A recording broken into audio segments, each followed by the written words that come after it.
बिस्मिल्लाहिर्रहमानिर्रहीम अस्सलामु अलैकुम वरहमतुल्लाहि वबरकातुहू। मैं आपका दोस्त, आपका होस्ट, आपका भाई मोहम्मद सजाद आपकी खिदमत में हाजिर है। आप देख रहे हैं मलिक सजाद रिजवी यूट्यूब चैनल। 26 दिसंबर 2023 बंद रोड की डिटेल आपके साथ शेयर करने लगा हूँ। सबसे बड़ा इशू इस टाइम यहाँ पे ये है कि मेरी इत्तलात के मुताबिक, और ये अथेंटिक इन्फॉर्मेशन हैं, कि यहाँ पे किसी किस्म की कोई प्रॉपर्टी डिमोलिश नहीं होगी, लेकिन उसके बावजूद भी नोटिस आ रहे हैं, निशान लगाए जा रहे हैं। तो आज हम बात करेंगे इसी टॉपिक पे। तो गंजिया दी काटी तौहीद रोड मेरे सामने है, यहाँ से मैं आपसे मुखातिब हूँ और मुकम्मल विज़िट करते हैं, मेरे साथ रहिएगा। तो आपसे रिक्वेस्ट ये करूँगा, अगर आपने अभी तक मेरा चैनल सब्सक्राइब नहीं किया, काइंडली चैनल को सब्सक्राइब कर लीजिए, वीडियो को लाइक कीजिए, इस वीडियो के बारे में अपनी राय का इजहार लाजमी कीजिएगा। चलिए स्टार्ट। ये अंदर को जो रोड जा रही है ना, इसको तौहीद रोड कहा जाता है। हम बंद रोड की अभी तक की डिटेल्स भी आपके साथ शेयर करेंगे और हम देखेंगे कि यहाँ पे इस टाइम काम की सिचुएशन क्या है। जहाँ पे मैं खड़ा हूँ, मैं थोड़ा सा गाइड करता चलूँ आपको। ये फुटपाथ है और ये सर्विस रोड है और यहाँ पे इसके नीचे नाला है। ओके, पहले इनका प्लान ये था कि इस नाले को यहाँ से ख़त्म करके ये सामने, यानी कि जो प्रॉपर्टी है उसके बिल्कुल साथ इस नाले को लेके जाना था। फिर इन्होंने क्या किया कि इसको चेंज कर दिया, अब नाला ये यहाँ पे ही रहेगा। अगर तो ये नाला जाता इस तरफ, दुकानों के आसपास कहीं नाला जाता, तो इसकी थड़ियाँ शड़ियाँ जो भी थी वो टूट जानी थी, या जो प्रॉपर्टी आगे रोड पे होती वो भी जानी थी। अब चूँकि ये प्लान चेंज हो चुका है, ये नाला यहाँ पे ही रहेगा, इस नाले को कहीं और नहीं ले जाया जा रहा।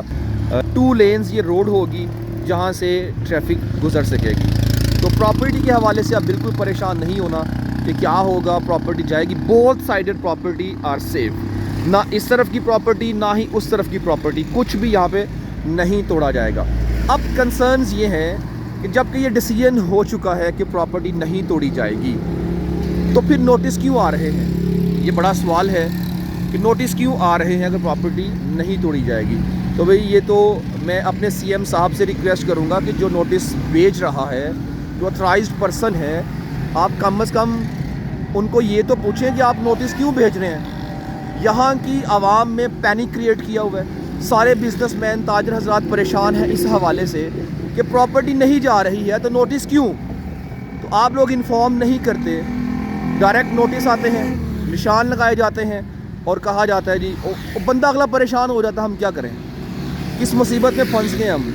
तो इस पैनिक को ख़त्म करने के लिए मैं आपसे रिक्वेस्ट करूँगा कि कम से कम जो नोटिस लेके आ रहे हैं ना, या तो वो आके डिटेल्ड इन्फॉर्म करें ये नोटिस क्या हैं, बताएं आके, या फिर उनको आप रोक दें, आवाम को परेशान ना करें। इसके लिए मैं पूरी कोशिश कर रहा हूं कि जहां से नोटिस आ रहे हैं उन इंस्पेक्टर से भी डिस्कशन करूं और उनका मुद्दा भी आपके सामने रख सकूं। तो जो ही मेरा ये होता है कुछ इस तरह का मामला, इंशाल्लाह फिर आपसे शेयर करूँगा मैं। अब मैं थोड़ा सा आगे आ गया हूँ, यहाँ पे बोर किया जा रहा है। गंजिया दी काटी, क्या नाम है इस एरिया का, इस तरह का कुछ नाम है, गंदियाँ बम्बियाँ शायद कोई इस तरह करके कुछ कहते हैं इसको। तो यहाँ पे बोर किया जा रहा है। मैं अब आपको मुकम्मल प्रोजेक्ट जो बाबू साबू है वहाँ तक लेके जाऊँगा, ताकि आपको मैं वो वाला प्रोजेक्ट भी दिखा सकूँ। वो है डिज़ाइन कॉन्ट्रैक्टर हैं, उनके पास है। वो स्टार्ट होता है सगियाँ से बाबू साबू तक का, तकरीबन 3.5 किलोमीटर से ज़ायद का वो पीस है जो बन रहा है। वहाँ भी प्रॉपर्टी के हवाले से मुझे मैसेजेस आ रहे हैं कि भाई हमारे निशान लगे हैं, तो क्या ये प्रॉपर्टी तोड़ी जाएगी? तो भाई ये पूरा प्रोजेक्ट है, इसमें कुछ भी नहीं होगा इंशाअल्लाह ताला। गला मेरा अभी भी बैठा हुआ है, बस दुआ करें मेरा गला कुछ बेटर हो जाए। अब कुछ बेहतर है पहले से, अल्हम्दुलिल्लाह। दुआ करना कि अल्लाह सलामती दे, ताकि हम अपने मसाइल को हुकूमत के सामने रख सकें, अपनी प्रॉब्लम्स को गवर्नमेंट के सामने रख सकें इंशाअल्लाह। अब मैं थोड़ा और आगे आ गया हूँ। ये देखें गार्डर्स लॉन्च किए गए हैं यहाँ पे एक सबवे के ऊपर। ट्रैफिक ने इसके ऊपर से चले जाना है, जिन्होंने यू टर्न मारना है अपनी गाड़ियों पर वो यहाँ से यू टर्न ले लेंगे। लेकिन आगे मैंने जाना, आगे बहुत ज़्यादा रश है, मैं क्या करूँ, पूरी लंबी लाइन लगी हुई है, आप देख रहे हैं। इस पूरे प्रोजेक्ट में तकरीबन 7 सबवेज़ आपको मिलेंगी, 3 या 4 सबवेज़ पैदल चलने वालों के लिए, 3 या 4 इसी तरह गाड़ियों के यू टर्न्स के लिए होगी। मैं क्या करूं मेरे भाइयों, मैं स्टक हो गया हूं यहाँ पे। देखिए आगे तो बहुत बुरा हाल है। मैं तो आगे जाना चाह रहा था बाबू साबू तक, मुझे यहाँ से वापस होना पड़ेगा, बड़ी माजरत। वापस चलता हूँ, देखें क्या हालात हैं।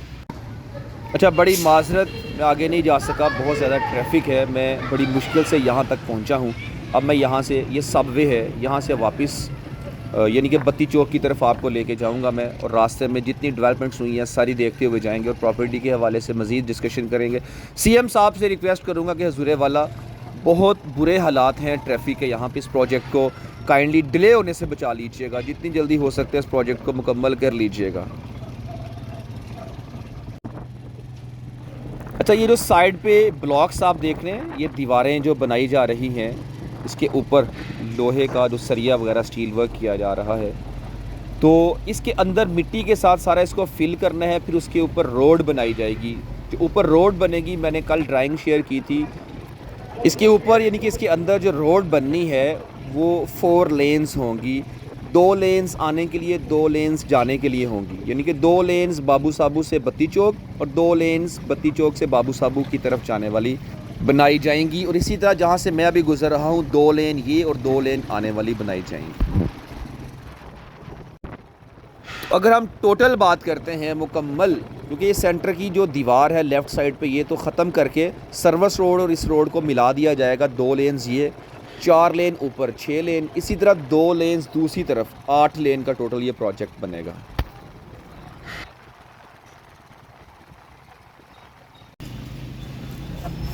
यहाँ पे जो सबवे बनाई जा रही है उसके लिए गार्डर लॉन्च किए जा रहे हैं। एक गार्डर यहाँ रखा हुआ है, अब इसको उठाएंगे क्रेन की मदद से और इस सबवे के ऊपर गार्डर रखेंगे। तो ये सबवे का मकसद क्या है, मैंने अक्सर अपनी वीडियोस में बताया, आप सब जानते भी हैं कि इसके ऊपर से तो ट्रैफिक गुजर जाएगी जो उस रोड से गुजरनी है, और नीचे से वो यू टर्न्स हैं जो इस रोड को इस्तेमाल करेंगे। जहाँ से मैं अभी गुजर रहा हूँ, उन्होंने यू टर्न लेना तो इस सबवे से। तो इस तरह पैदल चलने वालों के लिए, बाइकर्स के लिए, रिक्शाज़ के लिए अलग से सबवेज़, और वो थोड़ी ज़रा छोटी हैं, तो तकरीबन 7 मीटर उसकी चौड़ाई होगी, और बड़ी गाड़ियों, बड़ी ट्रैफिक के लिए बड़ी सबवेज़ जो भी आपने देखी है। तो अब यहाँ पे प्रॉपर्टी के हवाले से अगेन बात करते हैं कि मैं अपनी माँओं बहनों से, अपने दोस्त अहबाब, बिज़नेसमैन से मैं मुखातिब हूँ कि आप बिल्कुल परेशान ना होना। हम कोशिश करेंगे, मुझे अगर आप मेरे साथ खड़े होते हैं, मुझे आपकी सपोर्ट चाहिए, हम मिल कर के इसका कोई सलूशन निकालते हैं। कम अज़ कम जो नोटिस आ रहे हैं ना, हम उस तक पहुँचे कि नोटिस कौन बेचता है और उनका मकसद क्या है नोटिस बेचने का। और सीएम साहब की खिदमत में अर्ज़ ये है कि हजूर वाला, आप इन चीज़ों को ऑब्ज़र्व कीजिए कि ये नोटिस कौन बेच रहा है, क्या आपके हुक्म पर ये नोटिस आ रहे हैं? अगर नोटिस आ रहे हैं ना, तो कम अज़ कम आप आवाम को बताएं भी ये नोटिस का मकसद क्या है। यकीन करें कि बहुत परेशान है, यहाँ पे हर बंदा परेशान है कि भाई हमारी प्रॉपर्टी जाने वाली है, जबकि ये कंफर्म है कि इंशाल्लाह प्रॉपर्टी नहीं जाएगी। तो फिर नोटिस क्यों? इस चीज़ का जवाब तलाश करने के लिए मैं आपसे मुखातिब हूँ। आप में से जो मेरी वीडियोस देखते हैं, जो मुझे सुन रहे हैं, यहाँ के रहायशी, यहाँ के बिज़नेसमैन, आप अगर जानते हैं तो आप काइंडली मेरे साथ कांटेक्ट लाजमी कीजिए, मुझे बताएं, ताकि मैं अपनी आवाम, अपनी पब्लिक को, अपनी माँओं बहनों बेटियों को, जो लोग नहीं जान रहे, उन तक मैं ये न्यूज़ पहुंचा सकूं कि नोटिस क्यों आ रहे हैं। अगर आप में से कोई जानता है तो नंबर मेरा स्क्रीन पे आ रहा है, मुझे आप लाजमी शेयर कीजिए। व्हाट्सएप नंबर है मेरा 0310441401। इस नंबर पर आप मेरे साथ कांटेक्ट कर लीजिए, मुझे आप व्हाट्सएप शेयर कीजिए। ये नंबर बंद होगा, व्हाट्सएप जिसका ऑन होगा, तो प्लीज़ बाकी फ़जूल मैसेज से अवॉइड कीजिएगा। जस्ट मेरा मकसद है कि जो यहाँ परेशान हैं उनकी परेशानी को कम किया जा सके। तो इसी मकसद से मैं ख़ुद मैदान अमल में उतरा हूँ। मुझे पता है ये रास्ता कठिन है, तो जब मैं अपने हक़ के लिए, आपके हक़ के लिए बात करूँगा तो डेफ़िनेटली जो अदारे हैं कुछ उनको अच्छा नहीं लगेगा, जिस वजह से फिर मुझे काफ़ी सारी चीज़ों का सामना करना पड़ता है। तो हमारा मकसद किसी को टारगेट करना तो नहीं है, बल्कि हमारा मकसद है कि अपनी आवाज़ आगे रखना, अपनी परेशानियों को आगे डिस्कस करना, ताकि शायद तेरे दिल में उतर जाए मेरी बात। मैं इसीलिए आप सब से कहता हूँ कि आप सब मेरे साथ खड़े हो जाएं, इस चैनल को सपोर्ट करें। मुझे पता अल्हम्दुलिल्लाह बहुत सी माँओं बहनों और दोस्त अहबाब बुज़ुर्गों की दुआएं मेरे साथ हैं। मुझे बहुत मैसेजेस, कॉल्स आती हैं कि सजाद भाई हम आपके बेटा साथ खड़े हैं, परेशान ना होना। तो उन उठे हाथों और उन दुआओं की वजह से मेरे अंदर हिम्मत और हौसला पैदा होता है और मैं बात करता हूँ अल्हम्दुलिल्लाह अपने हक़ के लिए। मेरा तवक्कुल महज़ अल्लाह और अल्लाह के रसूल पर है। सबसे पहले अल्लाह की ज़ात पर यकीन है, फिर उसके बाद मेरा भरोसा रसूलुल्लाह सल्लल्लाहु अलैहि वसल्लम की ज़ात मुबारका पर है, तो उसके बाद मेरे पीछे उठने वाले हाथ और उन दुआओं पर भरोसा है जो आप सब दुआएं करते हैं मेरे लिए। तो इंशाअल्लाह ताला बिला खौफ व ख़तर मैं अपनी मंजिल की जानिब बढ़ता रहूँगा और करप्ट लोगों से लड़ता रहूँगा इंशाअल्लाह। रावी ब्रिज के ऊपर से गुज़र रहा हूँ, आप इस व्यू को भी इंजॉय कीजिए। इसी के साथ अपने दोस्त, अपने होस्ट, अपने भाई, अपने बेटे मोहम्मद सजाद को दीजिए इजाज़त। अल्लाह रसूल निगहबान सल्लल्लाहु अलैहि वसल्लम।